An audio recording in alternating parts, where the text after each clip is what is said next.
vintage Trump last night as the ABC News 100-day interview just ricocheted around the internet. I saw you were sharing parts of it, Buck. I saw it. This is Terry Moran, I believe is his name. And Trump really kind of had fun with the fact that nobody really knows who this guy is several different times. But I thought really the one that was the punchiest and echoed the most around the country was when he called out ABC as being a part of the legacy media cabal that refused to cover Joe Biden's senility. Here is cut 3. This has gone mega viral. Do you think the reputation of the United States has gone down under your presidency? No, I think it's gone way up, and I think we're a respected country again. We were laughed at all over the world. We had a president that couldn't walk up a flight of stairs, couldn't walk down a flight of stairs, couldn't walk across a stage without falling. We had a president that was grossly incompetent. You knew it, I knew it, and everybody knew it, but you guys didn't want to write it because you're fake news. All right. Thank you. And by the way, ABC is one of the worst. I have to be honest with you. Thank you. Right to his face. I mean, he nailed it. And people say, okay, why is this a story now? Well, we just had the White House Correspondents' Dinner where all of the media are basically trying to self-flagellate now and say, oh, how could we have known? How could we have missed a story like this? And Jake Tapper's got a book that's coming out suddenly talking about how awful Biden is. Did you see the audience response on that was, do not have that guy on these sacred airwaves. So we got to talk about this. We got to do an offline on this. Clay? I think we should have him on because the number one thing that actually I think echoes. So I appreciate the fact that people who listen on a regular basis. I'm just to be clear, you're saying you want to put the brass knuckles on, Clay? This is shocking everybody in the audience. Yes. Yeah. Shock. Well, look, I think that what I see echoing on a regular basis across the information superhighway, aka the internet, and on all the social media platforms is holding people accountable actually matters, and there's a desperate desire for it. And so I think we should have Jake Tapper on and hold him accountable for the lies that he has helped to spread while lecturing everyone about the truth that he is telling. And I think he's very slippery. He's going to come on. He's going to start dropping some knowledge about some SEC teams. He's going to say, Clay, I love your analysis on the Vols. And, I'm telling you, man. I don't think Tapper knows anything about college football. Your point, Buck. Oh, he'll pretend. Oh, yeah, but I see, but that's worse than just being honest and acknowledging that you don't have any knowledge of a subject at all. All right. So I think they need to be hoisted on their proverbial petard. And here's the other thing. It will echo beyond the audience of this show. This show is a great platform. We got a big audience. We appreciate all of you who listen every single day. But I think immensely now about how do you reach beyond the choir, right? The choir's great. And, if you are in a church, typically the choir is going to show up. They're going to stand behind the minister. They're going to support him. They are the, you're preaching to the choir in the proverbial connotation there.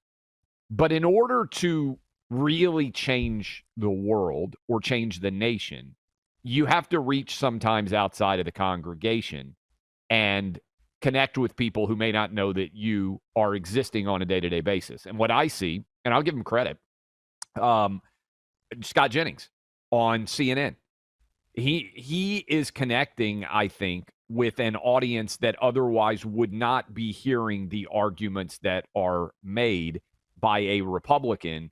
And he's actually dismantling arguments that are made by the left. And I think that's incredibly valuable. Look, I just came off Harris Faulkner's show. I'm on Fox News pretty much every day. You're on Fox News a lot. It's by far the biggest audience out there, and it has tremendous impact. But if you are someone who watches MSNBC or CNN, you oftentimes have no idea the arguments that we would make. And everybody out there listening to us, because so much of popular culture is steeped in the left, we actually know the arguments that the left makes. I think our arguments are better, and it's why I've come back a bunch of times, Buck, to the debate between Gavin Newsom and Ron DeSantis that Sean Hannity hosted. And Ron DeSantis obliterated Gavin Newsom. And I think it was because Gavin Newsom is not used to actually being held accountable, because usually he's got interviewers who are lifting him up and parading him as if he is a paragon of virtue because they are of the left. And he was not prepared for the arguments that he saw from DeSantis. And I frankly don't think that Jake Tapper would be prepared for us. And I think the collision of ideas and arguments is actually what propels itself throughout the larger media ecosystem and gets and out there to change hearts and minds. Like you going on Bill Maher. Yes, the crowd didn't like you, but I bet there were a couple of people out there who saw your arguments and they were like, hey, this guy, I actually think he might be correct. And they hadn't been exposed to what you would argue. I think that's incredibly valuable. So that's my argument for how you win, is going into places where people might not even be aware of the arguments that you would make. Well, after this, he's going to be creeping into your DMs telling you, let's go. You know, here we have to have him on, I suppose. So I wonder if it'll be him. I'll take the blame. Anybody who's angry, Buck is not excited about it. I think it's a Donnybrook we should set up.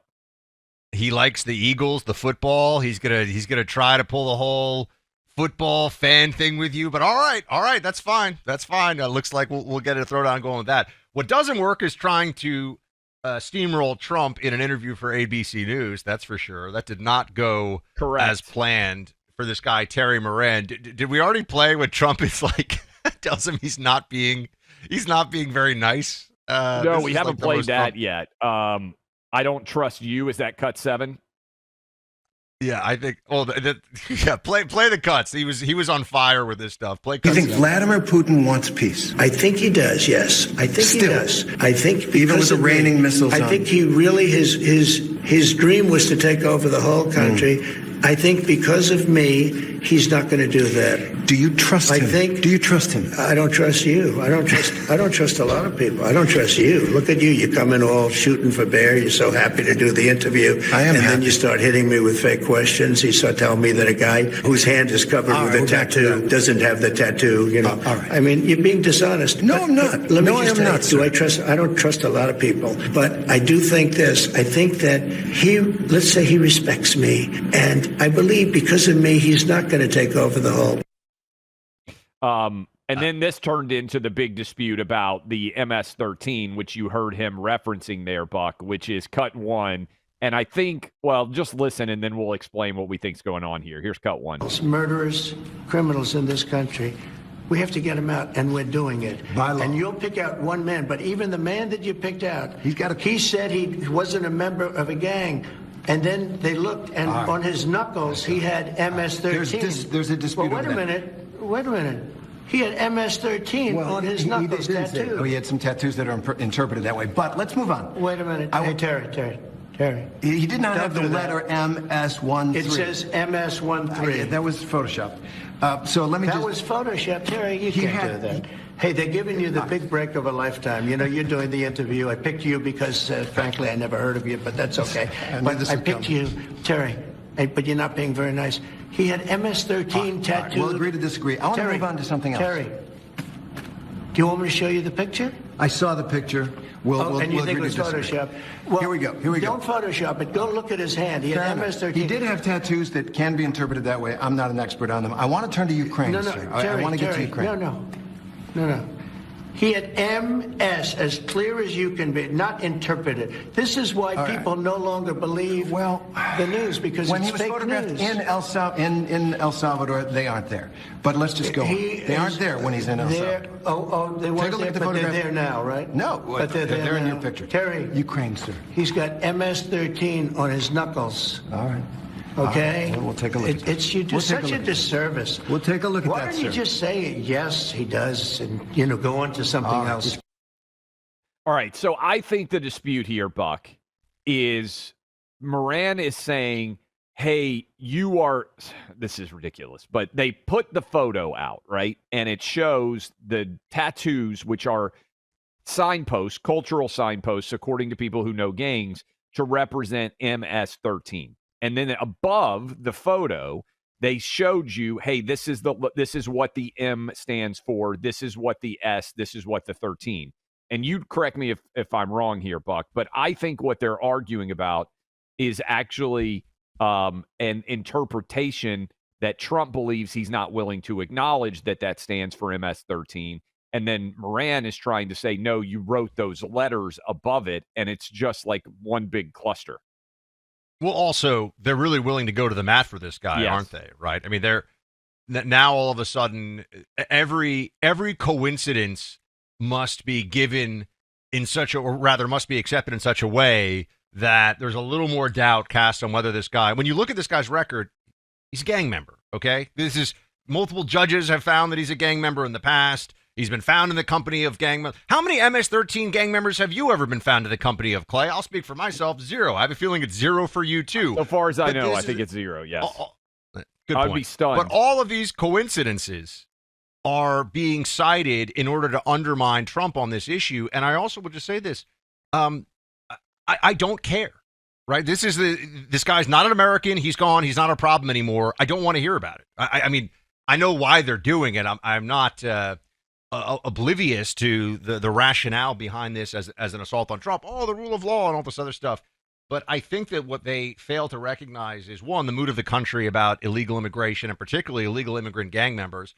And two, we cannot have a system where the law is not enforced and is refused to be enforced when it comes to illegal entry and staying here illegally. But then every legal statute, everything imaginable has to be given in terms of process to prevent the deportation of individuals. If that's the case, we don't have a country anymore. We're just pretending.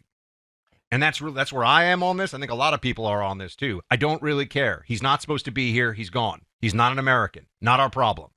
And we'll come back and talk about this in a little bit, but there is a report that House Minority Leader Hakeem Jeffries, it must be polling really, really bad, as we told you it was. Hey, go figure, a gangland, human trafficking, wife-beating, non-American, illegal immigrant in El Salvador, and trying to make him the face of unfair deportations has blown up in Democrat Party faces, such that their House Minority Leader, Hakeem Jeffries, is telling people, stop with the El Salvador visits. We told I know you they would this was say, going to poll poorly. Of course. I know they'll say this is whataboutism. It's not. This is actually about understanding whether there's a principle at work here or not. Did a single one of these Democrats who claim to care so much about due process even raise a question about the solitary confinement and 18-month pre-trial imprisonment of nonviolent January 6 defendants who are Americans? Not one. So they can cry about this all day. Their tears are falling on deaf ears. No doubt. AI everywhere. And if your business isn't using it, you're losing money, productivity, and a competitive edge. NetSuite will help you control cost, increase efficiency like our federal government's trying to do. NetSuite, #1 cloud business management system, harnessing the power of AI to give you a competitive edge. Even the best run businesses could use a little optimization, maybe even streamlining. Thanks to NetSuite, you can gain clarity on what actions to take. And with technology moving so fast, it can be hard to keep track of your business. We run a business. I've run businesses. Accounting, financial management, inventory, HR, all of it very complicated. Why not go get hooked up at netsuite.com/Clay and see how they can help you out? NetSuite, NETSUITE. That's sweet like a suite in the hotel. netsuite.com/Clay will bring you to a website where you can download a free CFO's guide to AI and machine learning. You can also find the info at clayandbuck.com on our sponsors page. Anything we talk about, you can check out there. netsuite.com/Clay. Fast, easy. It's what's next. Lead your company into the future and get the AI edge with NetSuite by Oracle. That's NETSUIT.com/Clay. Head there today.